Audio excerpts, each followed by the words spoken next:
सकाळच्या घाईमध्ये किंवा दुपारच्या छोट्या-मोठ्या भुकेसाठी कुठलीही पूर्वतयारी न करता मस्त झटपट आणि खमंग, चविष्ट सोबत पौष्टिक असं जर काही ट्राय करायचं असेल, तर नाचणीच्या पिठाचा हा नाश्ता नक्की ट्राय करा.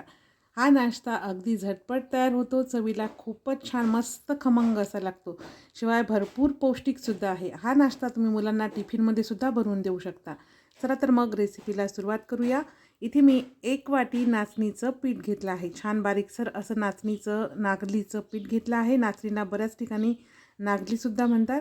आता त्याच वाटीने 1 वाटी रवा घ्यायचा आहे. रवा जाड, बारीक कुठलाही घेऊ शकता. आता दोन्ही पिठं व्यवस्थित मिक्स करून घेतली, म्हणजे नागलीचं पीठ आणि रवा. आता यामध्ये थोडं-थोडं पाणी टाकून सरसरीत असं पीठ भिजवून घ्यायचं. या नाश्त्यामध्ये मी दही किंवा ताक, इनो, सोडा काहीही वापरलेलं नाही आहे. तुम्हाला हवं असल्यास तुम्ही यामध्ये थोडंसं दही किंवा ताक टाकू शकता. तर बघा थोडं-थोडं पाणी टाकून छान सरसरीत असं पीठ भिजून घ्यायचं. पीठ खूप जास्त घट्टही नाही आणि खूप जास्त पातळही नाही. तर सुरुवातीला 1 वाटी पाणी आपण टाकलं होतं, नंतर पुन्हा 1 वाटी पाणी इथे घेतलेलं आहे. तर अशा पद्धतीचं सरसरीत असं पीठ इथे मी भिजून घेतलं आणि एवढं पीठ भिजवण्यासाठी आपल्याला 1.25 वाटी पाणी लागलं आहे. आपण ज्या वाटीने पीठ रवा मोजून घेतला होता त्याच वाटीने. आता याच्यावरती झाकण ठेवायचं, 10 मिनिटे पीठ मुरून घ्यायचं. आपण यामध्ये रवा घातला होता त्यामुळे 10 मिनिटे पीठ मुरून घेतलं आणि बघा आता रवासुद्धा छान मुरलेला आहे. तर आता यामध्ये बारीक कापलेला 1 कांदा, बारीक कापलेला 1 टोमॅटो आणि बारीक कापलेली अर्धी वाटी काकडी घातली आहे. तुम्ही तुमच्या आवडीच्या भाज्या यामध्ये घालू शकता. तुम्हाला ज्या भाज्या आवडत नाही त्या स्किप करू शकता. अर्धा चमचा चिली फ्लेक्स, 1 चमचा पांढरे तीळ, बारीक कापलेली 2 हिरवी मिरची, 1 चमचा धनेपूड आणि 1 चमचा पावभाजी मसाला यामध्ये घातला आहे. तुम्ही याऐवजी गरम मसालासुद्धा टाकू शकता किंवा चाट मसालासुद्धा टाकू शकता. इथे मी पावभाजी मसाला वापरला. त्यानंतर चवीनुसार मीठ घातलं आहे. भरपूर अशी बारीक कापलेली कोथिंबीर. आता या भाज्या या पिठामध्ये व्यवस्थित मिक्स करून घ्यायच्या. तुम्ही तुमच्या आवडीच्या भाज्या यामध्ये घालू शकता, जसं की पत्ताकोबी, गाजर, शिमला किंवा तुम्हाला ज्या भाज्या आवडत नाहीत त्या स्किप करू शकता. दुधी आवडत असेल तर दुधीसुद्धा टाकू शकता. तर बघा अशा पद्धतीचं सरसरीत असं मिश्रण हा नाश्ता बनवण्यासाठी केलेला आहे. आता याला आपण तडका देणार आहोत. त्यासाठी तडका पॅनमध्ये 1 पळी तेल गरम करून घ्यायचं. त्यामध्ये अर्धा चमचा जिरी मोहरी आणि बारीक कापली 10 ते 12 कढीपत्त्याची पाने टाकून छान असा खमंग तडका या पिठामध्ये ओतायचा आणि व्यवस्थित असा मिक्स करून घ्यायचा. तडका पूर्णपणे ऑप्शनल आहे, पण तडका टाकल्यामुळे आपल्या नाश्त्याला छान अशी चव येते.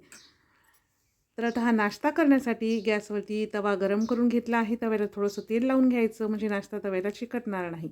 याच्यावरती थोडेसे पांढरे तीळ भुरभरून घ्यायचे आणि तयार केलेलं 2 चमचे मिश्रण तव्यावरती टाकून छान गुबगुबीत असं पसरवून घ्यायचं. खूप जास्त जाड नाही ठेवायचं किंवा खूप जास्त पातळी नाही. अशा पद्धतीने मिश्रण पसरवून घेतलं. आता याच्यावरती सुद्धा थोडेसे पांढरे तीळ पसरवून घ्यायचे आणि आता याच्यावरती झाकण ठेवायचं आणि मीडियम गॅसवर खालच्या बाजूने 2 ते 3 मिनिटे हा नाश्ता शेकून घ्यायचा. 2 ते 3 मिनिटे मीडियम गॅसवरती हा नाश्ता शेकून घेतल्यानंतर तुम्ही बघू शकता नाश्त्याची जी वरची बाजू आहे ती पूर्णपणे सुकलेली आहे. तर आता या बाजूने सुद्धा थोडंसं तेल लावून घ्यायचं. तेल किंवा तूप तुम्ही तुमच्या आवडीनुसार लावू शकता. आता हा नाश्ता आपण पलटवून घेऊया. तर आता याच्यावर झाकण वगैरे काही न ठेवता पुन्हा 2 ते 3 मिनिटे हा नाश्ता या बाजूने शेकून घ्यायचा. तर बघा दुसऱ्या बाजूने सुद्धा पुन्हा 2 ते 3 मिनिटे हा नाश्ता शेकून घेतला. दोन्ही बाजूने मस्त असा आपला नाश्ता शेकून झाला आहे आणि तुम्ही इथे बघू शकता मस्त खमंग असा नाचणीच्या पिठाचा उत्तप्पा इथे तयार आहे. हा नाचणीच्या पिठाचा तयार उत्तप्पा तुम्ही तुमच्या आवडीच्या चटणीसोबत, दह्यासोबत सर्व करू शकता. चवीला खूप छान लागतो.